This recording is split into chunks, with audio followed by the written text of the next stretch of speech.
अस्सलाम वालेकुम। आज की वीडियो में हम करेंगे एक्सरसाइज 6C। ये है जो mathematics book 2D2 7th edition जो न्यू एडिशन आया उसी एक्सरसाइज है ये।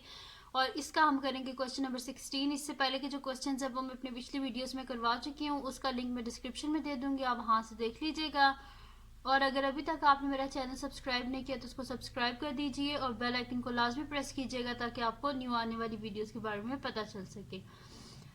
तो स्टार्ट करते हैं। हमारे पास क्वेश्चन नंबर 16 है। The time taken T seconds for a pendulum to complete one oscillation is given by the formula. वो कह रहे हैं कि जो पेंडुलम होता है उसकी जो आपको मूवमेंट पता है ना, ऐसे उसकी होती है मूवमेंट। तो वो कह रहे हैं कि उसको जो वन ऑसिलेशन है ना, उसको कंप्लीट करने में जो टाइम लगता है उसको गिवन हमें इस तरह मतलब कि बताया हुआ है कि T is equal to pi under root L by G, where L जो है वो हमारे पास एल जो है वो हमारे पास लेंथ है, इन मीटर्स में गिवन है हमारे पास length of the pendulum, and g is taken to be 10 metre per second square. G जो होती है ग्रेविटी होती है और ग्रेविटी की वैल्यू जो होती है जो है ना वो होती है हमारे पास 10 मीटर पर सेकेंड स्क्वायर होती है। फर्स्ट पार्ट में वो हमें कह रहे हैं आप क्या करें, मेक ये जो स्मॉल हमारे पास एल है the subject of the formula, L को हमने सब्जेक्ट बनाना है फार्मूला का। सेकेंड पार्ट में वो कह रहे हैं कि find the length of the pendulum if it takes 12 seconds to complete 20 oscillation. वो कह रहे हैं कि आपने क्या करना है कि जो हमने यहाँ से एल की वैल्यू निकाली होगी ना उसके बीच में ये जो गिवन वैल्यूज है इनको सब्सटीट्यूट करके हमने जो है ना लेंथ फाइंड आउट करनी है। तो नेक्स्ट शीट लेते हैं और उस पर स्टार्ट कर लेते हैं इसका फर्स्ट पार्ट जिसमें हमने क्या करना है, वैल्यू निकालनी है एल की। तो मैं यहाँ पे लिख देती हूँ सोल्यूशन फर्स्ट पार्ट। तो हमारे पास क्या है जी कि ये गिवन है हमारे पास formula T is equals to 2 pi under root L by g. इसको यूज़ करके हमने क्या करना है, एल की वैल्यू जो है वो हमने फाइंड आउट करनी है। तो ये हमारे पास है T is equals to 2 pi under root L by g है हमारे पास। अब हमें एल की वैल्यू चाहिए और यहाँ पे क्या है हमारे पास अंडर रूट है। तो सबसे पहले हमने क्या करना है, ये जो स्क्वायर रूट है इसको ख़त्म करना है, इसको ख़त्म कर लें या फिर आप एक काम करें कि सबसे पहले हम क्या कर लेते हैं, ये 2 पाई को बोथ साइड पे डिवाइड कर देते हैं कि सबसे पहले ये 2 पाई साथ से ख़त्म हो जाए फिर हम ये स्क्वायर रूट ख़त्म कर लेंगे। ठीक है, तो मैं यहाँ पे बोथ साइड पे 2 पाई से डिवाइड कर देती हूँ। तो T by 2 pi is equals to, या 1/2 पाई से बोथ साइड पे मल्टीप्लाई कर दें, आपकी अपनी मर्जी है। ठीक है, तो या फिर डिवाइड करना है तो डिवाइड कर लें, तो 2 पाई बाई 2 पाई। ठीक है, बोथ साइड पे डिवाइड किया है 2 पाई से, तो यहाँ से 2 पाई जो है वो कैंसिल आउट हो जाएगा हमारे पास, यहाँ से कैंसिल आउट हो गया, यहाँ पे हो जाएगा t/2 पाई। तो t/2 पाई है हमारे पास और is equals to under root L by g. अब हम क्या कर लेते हैं, हमें वैल्यू चाहिए एल की, साथ में ये जी नहीं चाहिए, तो हम क्या करेंगे बोथ साइड पे स्क्वायर ले लेंगे बोथ साइड पे ताकि ये स्क्वायर रूट ख़त्म हो जाए। अब देखें ये स्क्वायर और स्क्वायर रूट आपस में कैंसिल आउट, यानी कि हमारे पास क्या आ जाएगा, मैं इसको साइड पे लिख लेती हूँ, L by G is equals to हमारे पास आ जाएगा t/2 पाई होल स्क्वायर। अब हमें क्या चाहिए, हमें एल की वैल्यू चाहिए, साथ में ये जी नहीं चाहिए, तो हम क्या कर देते हैं बोथ साइड पे जी से मल्टीप्लाई कर देते हैं, तो जी मल्टीप्लाई बाय, तो यहाँ पे भी जी मल्टीप्लाई बाय दिस, तो हमारे पास आ जाएगा जी और जी आपस में कैंसल आउट, यानी कि हमारे पास क्या आ जाएगा, L is equals to G into t/2 pi whole square. ठीक है, तो ये हमने एल की वैल्यू फाइंड आउट करनी थी और ये हमने फाइंड आउट कर लिया है। अब हमने सेकंड पार्ट इसका किया है कि जो हमारे पास वैल्यूज गिवन है उनको इसके बीच में सब्स्टिट्यूट करके हमने क्या करना है, एल की जो वैल्यू है मीटर्स में फाइंड आउट करनी है। तो अब यहाँ पे हमारे पास क्या गिवन है, hence find the length of the pendulum if it takes 12 second to complete 20 oscillation. वो कह रहे हैं 12 सेकेंड लगते हैं 20 ऑसिलेशन को कंप्लीट करने में, तो आप जो है हमें लेंथ फाइंड आउट करके दें। जी की वैल्यू तो ऑलरेडी उन्होंने हमें बताई, वो क्या हमारे पास 10 मीटर पर सेकंड स्क्वायर है हमारे पास। और ये जो कैपिटल टी है ना, इसकी वैल्यू हमें यहाँ से फाइंड आउट करनी पड़ेगी, क्योंकि जो कैपिटल टी है ये हमारे पास इक्वल होता है time in second divided by number of oscillations. तो टाइम इन सेकंड क्या हमारे पास 12 है, तो 12 को 20 से डिवाइड करेंगे तभी हमारे पास ये आएगा। ठीक है, तो मैं फिर यहाँ पे लिख देती हूँ सोल्यूशन सेकंड पार्ट।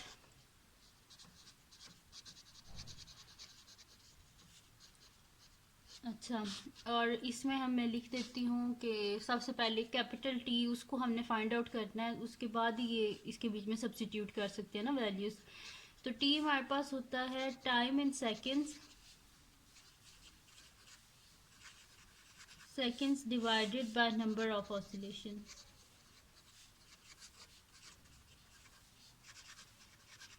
ठीक है, तो यहाँ पे टाइम इन सेकेंड्स कितना गिवन है हमारे पास, देखिए 12 सेकेंड्स है और 20 ऑसिलेशन। तो यहाँ पे हमारे पास क्या हो जाएगा 12 डिवाइडेड बाय 20।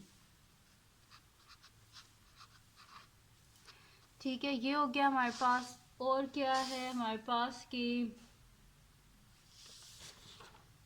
यहाँ पे आप देखें जी की वैल्यू तो ऑलरेडी हमारे पास गिवन है, तो बस नेक्स्ट शीट पे मैं लिख लूँगी टी की वैल्यू 12/20। ये हमारे पास हो जाएगा। ठीक है, टी की वैल्यू 12/20 आ जाएगी हमारे पास। और जो हमारे पास है उसके बाद ग्रेविटी, उसकी value 10 metre per second square है। ठीक है, तो मैं फिर यहाँ पे लिख लेती हूँ 20 इज इक्वल्स टू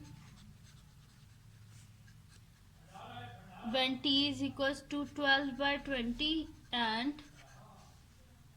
और जी हमारे पास क्या है 10 है। ठीक है, अब हम क्या कर लेते हैं यहाँ पे कि जो हमारे पास था ना ये लिख लेते हैं, जो मैंने यहाँ पे ये एल की वैल्यू फाइंड आउट की थी, ये वाला L is equal to G into T by 2 pi whole square. तो मैं यहाँ पे लिख लेती हूँ L is equals to G into T by 2 pi whole square. अब इसके बीच में हम वैल्यू सब्स्टिट्यूट कर लेते हैं, तो L इज इक्वल्स टू जी की जगह उसकी वैल्यू लिख लें 10। ठीक है, और उसके बाद T और ये 2 पाई इसकी वैल्यू भी हम लिख लेते हैं। तो T की वैल्यू है हमारे पास 12/20 डिवाइडेड बाय हमारे पास क्या है 2 पाई है, तो ये हमारे पास हो जाएगा 2 और पाई की जगह मैं इसकी वैल्यू लिख देती हूँ। पाई की वैल्यू 3.142 लिखें तो ज़्यादा एक्यूरेट आंसर आता है। 3.14 लिखेंगे तो भी आ जाएगा, लेकिन 3.142 लिख देंगे, यानी कि पॉइंट के बाद अगर आप 3 डेसिमल प्लेसेस तक लिखेंगे तो ज़्यादा एक्यूरेट आंसर आएगा आपका। ठीक है, और होल स्क्वायर साथ में, तो ये हमारे पास आ जाएगा L is equals to 10 into यहाँ पे हमारे पास आ जाएगा, इनको हम आपस में मल्टीप्लाई कर लेते हैं।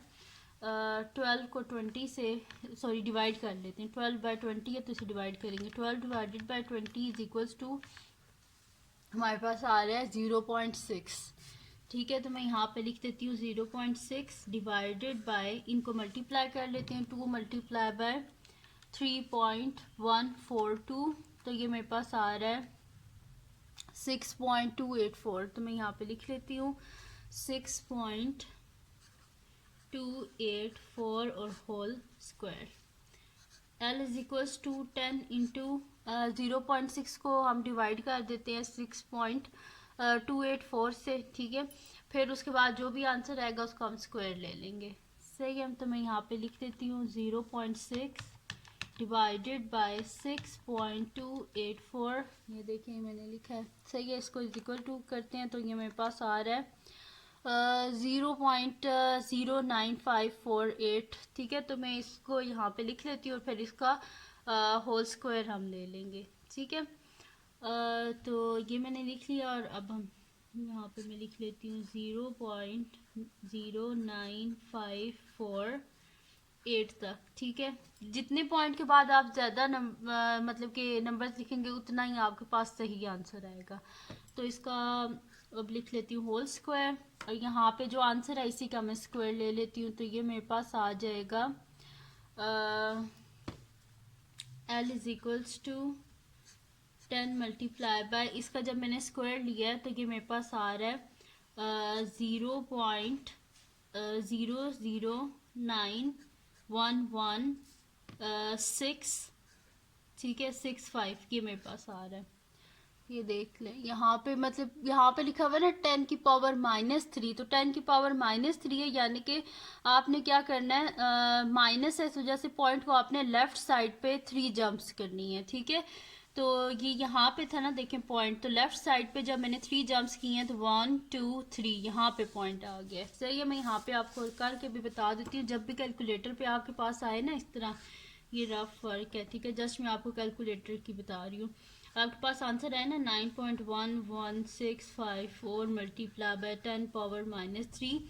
तो आपने करना क्या है, पॉइंट को शिफ्ट करना है, माइनस है जैसे लेफ्ट साइड पे और 3 टाइम्स, ठीक है। तो हमने इसको इस तरह करना है कि 9.11654 1 2 3 यहाँ पे पॉइंट आएगा और बीच में 0 0 0 0, यानी कि ये हो जाएगा 0.009111654, ठीक है। तो इसी वजह से मैंने यहाँ पे ये लिख दिया है, डायरेक्ट मैंने कैलकुलेटर से लिख दिया, तो 0.0091165। इसको जो आंसर आया इसको हम मल्टीप्लाई कर देते हैं 10 से, तो हमारे पास आंसर आ जाएगा 0. ये आ जाएगा हमारे पास 0.0911654। मैं यहाँ पे लिख देती हूँ L इज इक्वल्स टू 0.0911165। अब इसका आंसर जो है हम लिख देते हैं 3 सिग्निफिकेंट फिगर्स तक। तो अगर आपने सिग्निफिकेंट फिगर्स के बारे में फिजिक्स में पढ़ा हो अगर ये पढ़ा हुआ है कि सिग्निफिकेंट फिगर्स का टॉपिक फिजिक्स में, तो उसमें सिग्निफिकेंट फिगर्स क्या होते हैं कि जो हमारे पास जो उनके स्टेप्स होते हैं ना, यानी कि जिसमें लिखा होता है कि कौन से सिग्निफिकेंट होते हैं और कौन से सिग्निफिकेंट नहीं होते। तो शुरू में जो जीरोज होते हैं ना, ये सिग्निफिकेंट नहीं होते, दरमियान में जो जीरो होते हैं वो सिग्निफिकेंट होते हैं, और जो एंड में जीरो होते हैं वो भी सिग्निफिकेंट होते हैं। तो लेकिन ये स्टार्टिंग में जीरो है जैसे कि सिग्निफिकेंट नहीं है, तो हमने इसे लिखना है, मोस्टली जो आंसर आपकी बुक में लिखे हैं वो 3 सिग्निफिकेंट फिगर्स तक लिखे हुए हैं।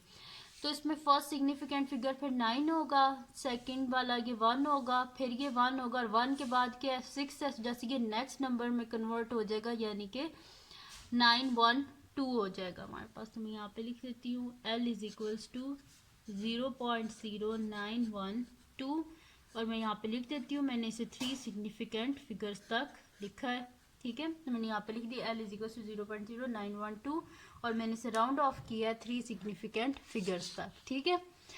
तो ये था जी इसका क्वेश्चन नंबर 16 जो मैंने आज की वीडियो में आपको करवाया है। तो अगर ये जो है वीडियो आपके लिए हेल्पफुल हो तो इसको लाइक कीजिएगा, मेरे चैनल को सब्सक्राइब कीजिएगा, और बेल आइकन को लाजमी प्रेस कर दीजिएगा ताकि आपको न्यू आने वाली वीडियोस के बारे में पता चल सके। और अपने फ्रेंड्स के साथ भी इस वीडियो को शेयर कीजिएगा और उनको भी बोलिएगा सब्सक्राइब कर दें, और दुआओं में याद रखिएगा। अल्लाह हाफिज़।